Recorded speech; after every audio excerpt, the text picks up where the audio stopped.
An older woman with gray hair secured in a neat bun stepped into the Jiu-Jitsu academy, her kimono crisply ironed. "Get lost, Grandma," Coach Jackson mocked, prompting chuckles from the class. Yet, when he invited Edith Simmons to a sparring match, no one anticipated what would unfold, especially not him.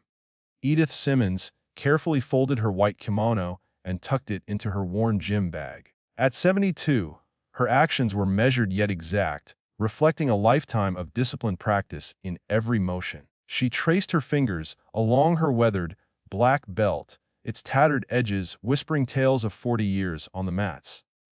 Morning sunlight streamed through the windows of her simple apartment. She had relocated to this suburban town just 3 weeks prior, after her husband's passing. Rebuilding her life was challenging, but Edith was never one to yield to life's hardships. After settling the necessities and organizing her new home, one task remained. She needed a place to maintain her lifelong commitment to Jiu-Jitsu. "Your joints aren't getting younger, Edie," she murmured to herself, grimacing slightly as she rose. Her physician had been firm: keep active or face decline. For Edith, the choice was clear. She would never stop moving forward. She glanced at her reflection, gray hair neatly tied back, her face etched with wisdom, her eyes still keen and vigilant. She gave herself a subtle nod, a ritual of resolve she'd practiced before every training session since 1980, when she first stepped onto a mat at 28. Few were aware of Edith's extraordinary path in Jiu-Jitsu. She had trained under Master Takahashi for 15 years until his death, earning her black belt when women in the sport were uncommon. While raising 2 children and supporting her husband's career as a school principal, she quietly persisted in her training, eventually achieving a second-degree black belt. She never flaunted her accomplishments. Edith wasn't one for bragging, but her skill was ingrained in her movements, her reflexes, and the quiet assurance with which she carried herself. First day at a new dojo, she reminded herself, picking up her car keys, like getting back on a bike. The drive to Elite Martial Arts Academy took just a quarter of an hour. From the outside, the facility was striking: large windows, sleek signage, and a parking lot filled with luxury vehicles. Edith's modest sedan looked out of place among the gleaming SUVs and sports cars. She noticed several young men and women, mostly in their 20s and 30s, entering the building, all fit and dressed in branded athletic wear. Edith adjusted her plain white kimono once more before stepping out of her car. The receptionist, a young woman with impeccably styled hair and a doubtful look, glanced up as Edith approached the desk. "Can I assist you?" she asked, her tone implying she thought the older woman might be lost. "Yes, I'd like to join your Jiu-Jitsu program," Edith responded, her voice steady and confident. The receptionist's eyebrows lifted slightly. "Our adult classes are quite rigorous. Perhaps you'd prefer our senior yoga sessions on Tuesday mornings." Edith smiled calmly. "I've been practicing Jiu-Jitsu for over 4 decades, dear. I'm here to continue my training." A hint of skepticism flashed across the receptionist's face, but she kept her professional composure. "We'll have an open mat session starting in 15 minutes. New students can observe and then meet with an instructor to discuss placement." "That sounds ideal," Edith replied. "You'll need to sign these waivers," the receptionist said, sliding forms across the counter. "Coach Jackson will assess your skills." Edith signed the documents with a steady hand, brushing off the receptionist's thinly veiled doubt. As she headed to the changing area, she sensed the young woman's gaze trailing her, likely wondering why an elderly woman was at a competitive Jiu-Jitsu academy. Edith smiled inwardly.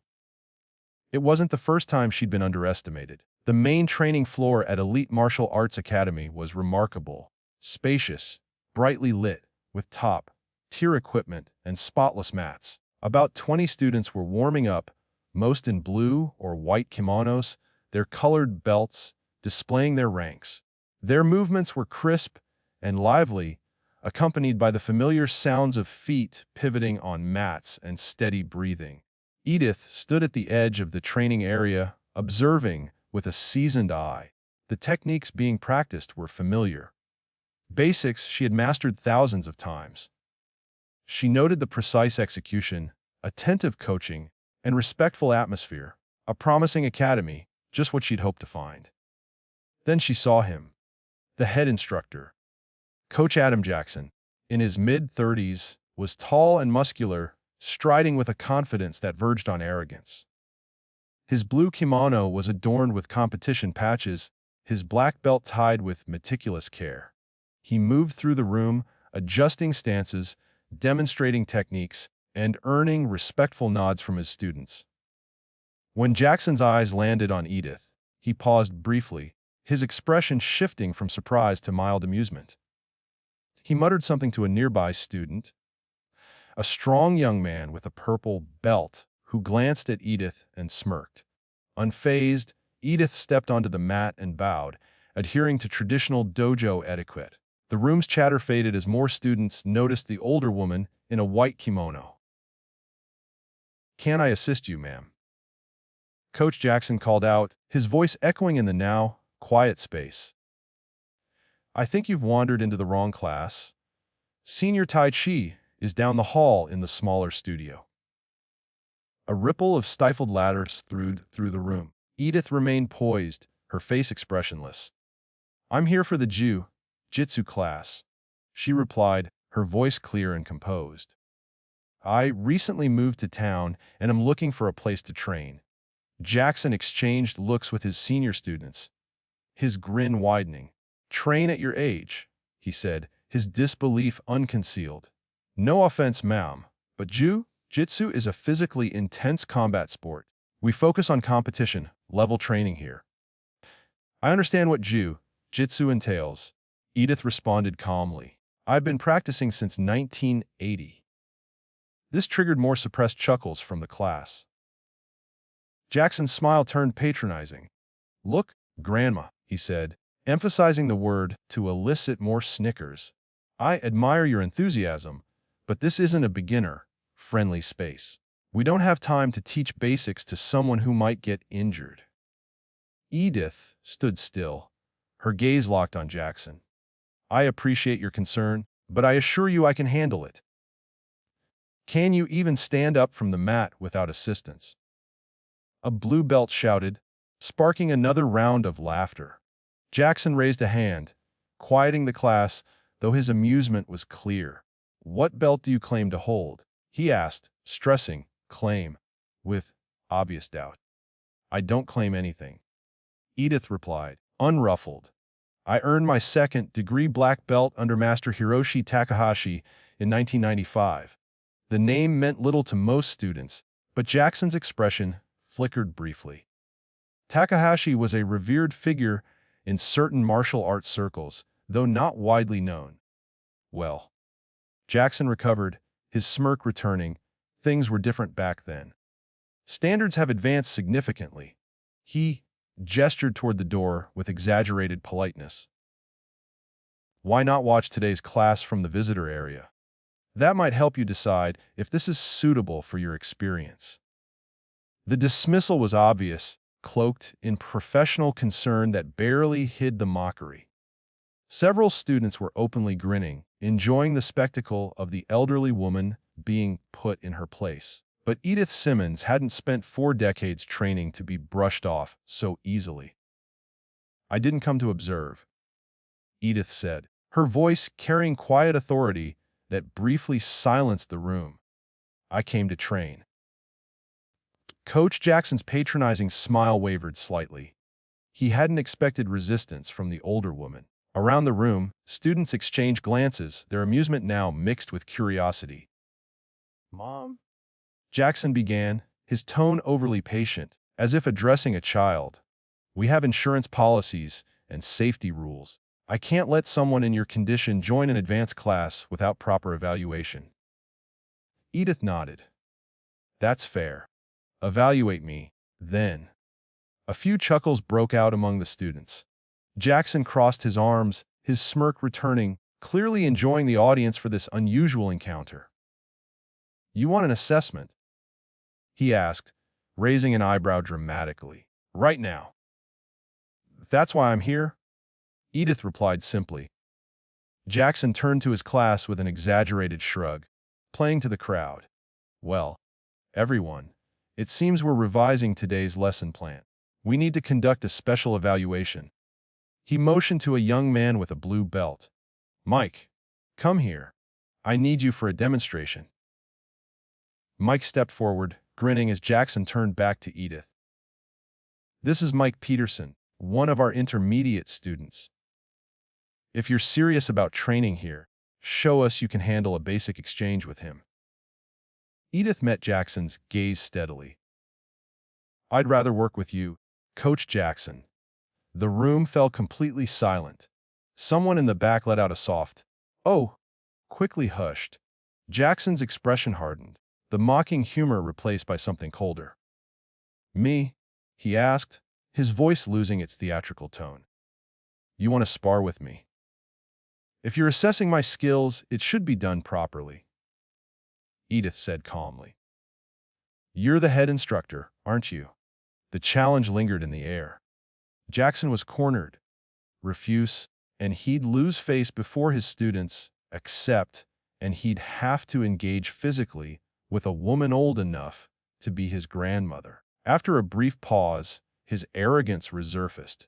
This was a chance to demonstrate how to handle an awkward situation professionally. He'd go easy on her, show a few basic moves, and gently prove this wasn't the place for her. "Fine," he said, his confident smile returning. "We'll do a light demonstration roll, 3 minutes, just to assess your movement." He turned to the class. "Everyone, clear the center mat, please." As the students formed a circle around the main training area, Jackson removed his instructor's patch and set it aside, making a show of his preparation. Edith quietly took her place on the mat, her movements unhurried yet surprisingly smooth for her age. "I'll go very light," Jackson announced loudly for the audience's benefit. "Just basic positions, no submissions." "Ready, Mrs. Simmons?" "Edith Simmons," she corrected. "And I'm ready when you are, Coach." The trap was set. "Begin," Jackson called, dropping into a traditional starting stance. The room grew quiet, all eyes fixed on the unusual pair at the center of the mat. Jackson circled slowly, his movements deliberately restrained, a performance of control for his students. "We'll focus on basic positioning," he said loudly, playing to the crowd. "In Jiu-Jitsu, we use leverage over strength, making it suitable for all body types."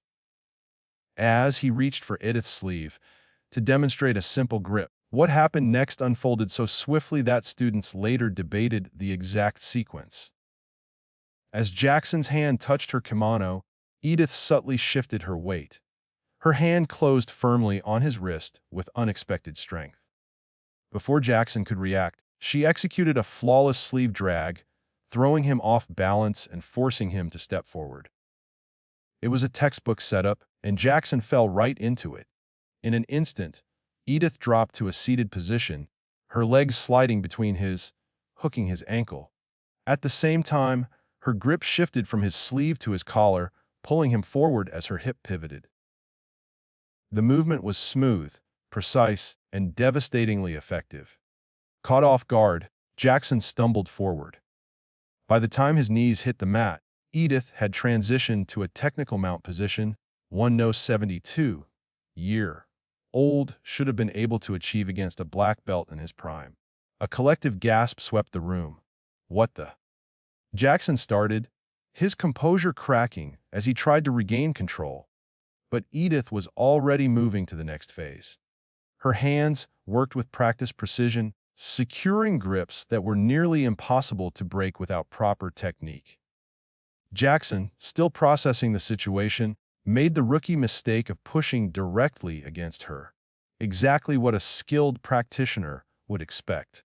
Edith's response was immediate and perfect, redirecting his energy to create an opening for a classic armbar transition. Jackson recognized the danger too late, trying to stack and pass, but he was caught in a perfectly executed trap.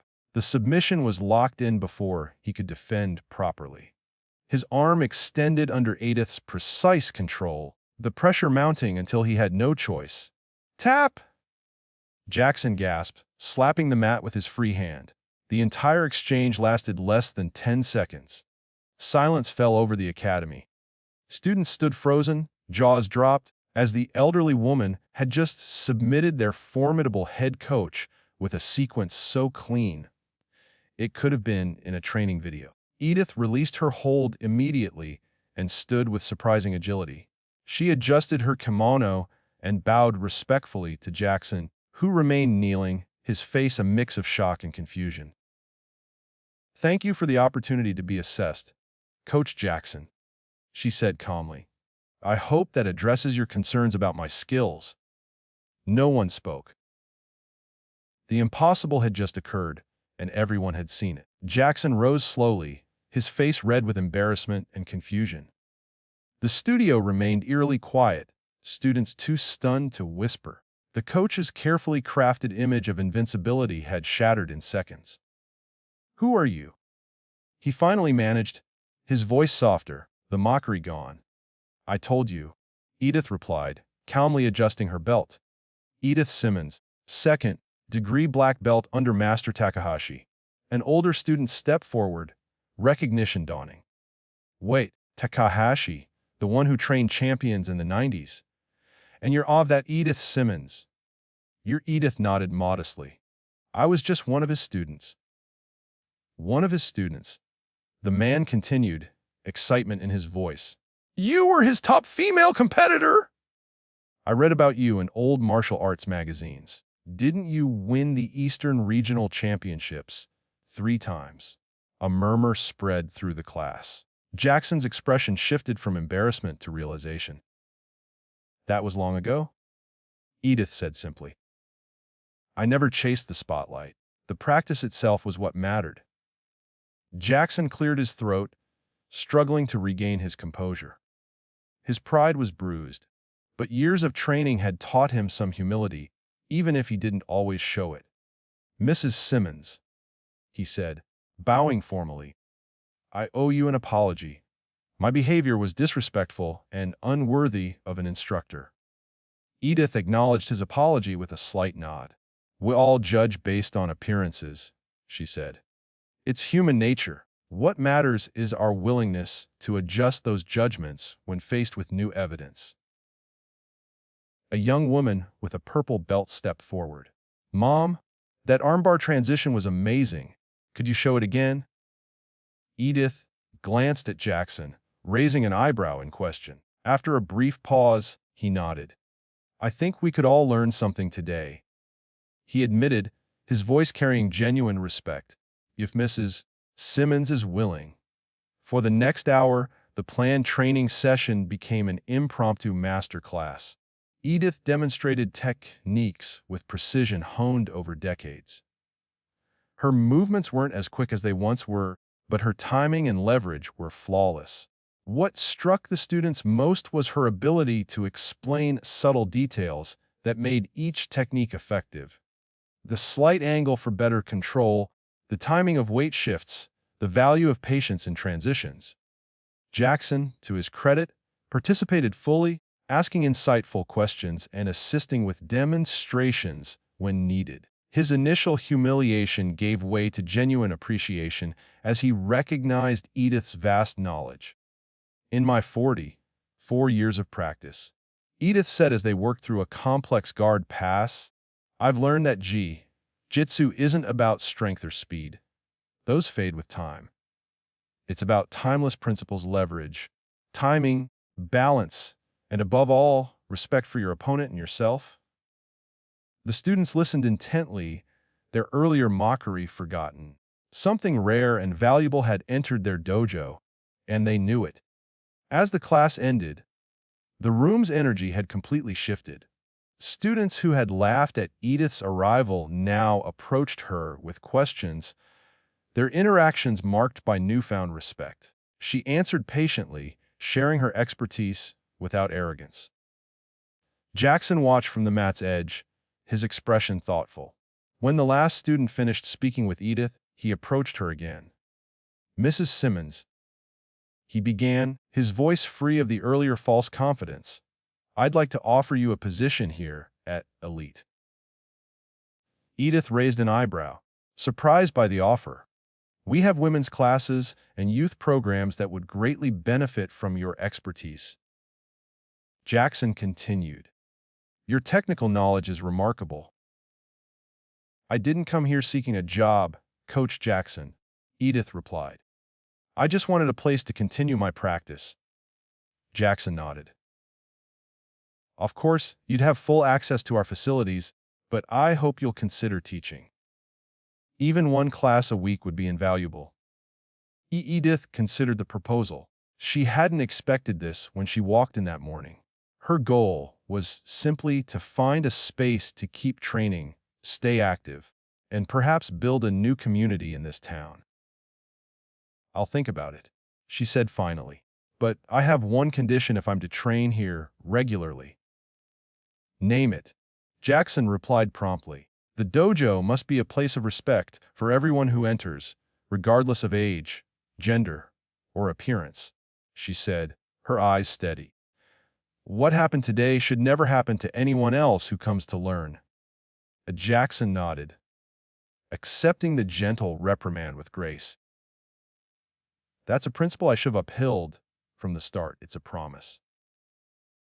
As Edith gathered her belongings to leave, several students bowed to her formally, a gesture usually reserved for the head instructor. "See you Thursday, Sensei Simmons," asked the young woman with the purple belt, her tone hopeful. Edith smiled. "Thursday works fine." As she headed toward the exit, she noticed a small group of older adults peering curiously through the reception area's glass windows. They had seen parts of her teaching session and were chatting animatedly. The receptionist who had greeted her earlier approached, looking sheepish. "Mom, some people are asking if we offer classes for, mature students. They want to know if you'll be teaching." Edith's smile widened. Perhaps this new chapter would be more engaging than she'd expected. "Tell them to come back Thursday," she said. "We'll see what we can do." 3 months later, Elite Martial Arts Academy had transformed remarkably. Once a hub for young, competitive athletes, it had become a more diverse and welcoming community. Twice weekly, Edith led what was called the Foundations class, open to all ages and skill levels. The focus wasn't on athleticism or competition, but on the timeless technical aspects of Jiu-Jitsu she had perfected over decades. Surprisingly, these classes became the Academy's most popular. Younger students found that drilling fundamentals under Edith's guidance boosted their competition performance significantly. Older practitioners appreciated her methodical approach, which allowed progress without injury risk. Most notably, Coach Jackson regularly joined Edith's classes, often serving as her demonstration partner. His initial embarrassment had turned into genuine respect and a desire to learn from her expertise. "Mrs. Simmons has forgotten more about pressure distribution than most of us will ever know," he told a local journalist, writing a feature on their unique teaching partnership. Today, the Academy hosted a small in-house tournament. Competitors of various ages and ranks participated, with Edith and Jackson judging the matches. Between divisions, Edith demonstrated key techniques with Jackson's help, explaining principles for spectators to watch for in the bouts. "See how leverage, not strength, creates the submission opportunity," she told the attentive crowd, slowly performing a technical armbar on Jackson. "This is achievable for any practitioner, regardless of size or age, when done correctly."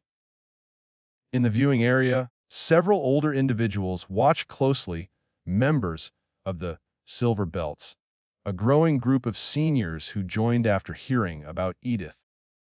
"She's changed everything," A longtime instructor remarked to a visitor. Not just for older students, but for all of us. She reminded us what Jiu-Jitsu is about. From the mat center, Edith noticed a new visitor, a hesitant but determined elderly man with a cane. She smiled, recognizing the uncertainty she'd felt 3 months ago. Jackson followed her gaze and, without prompting, approached the man, welcoming him with a respectful bow and guiding him to a seat. Some lessons, Edith thought, extended far beyond the mat. If this story moved you, remember that appearances can mislead, and wisdom takes many forms.